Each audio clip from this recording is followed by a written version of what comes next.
Ukiangalia vile climate change imebadilika sana, especially hapa Kerio Valley.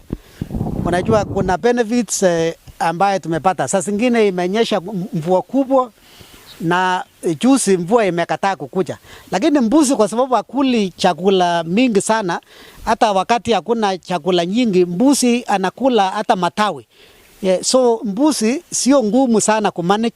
Wakati chakula ni kidogo, still unakuta mbuzi anakula hata ile matawi inaanguka kutoka hata miti juu.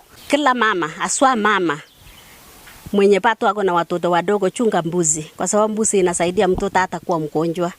Na kazi yake ni rahisi sana. Unaweza pea tu chakula na unachiendea business yako.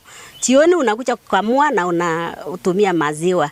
Nunua mbuzi kwa sababu ukipata hata kike ndogo unaweza nunua na 1500. Na hiyo 1500 itaenda kukusaidia, itazaa twins, utapata maziwa.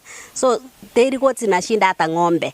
Ng'ombe unaweza tumia chakula mingi, unatumia shamba kubwa, unatumia nafasi kubwa ya kuchunga. Lakini dairy goat unalisha na unachiendea.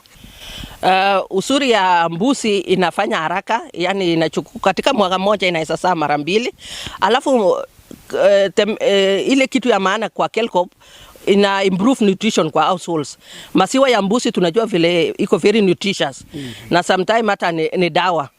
So wakulima wetu vile tunajua hali ya nutrition iko chini kidogo, wakipata hii maziwa ya mbuzi, afya yao katika mafamilia itaenda juu. Hata magonjwa itapungua.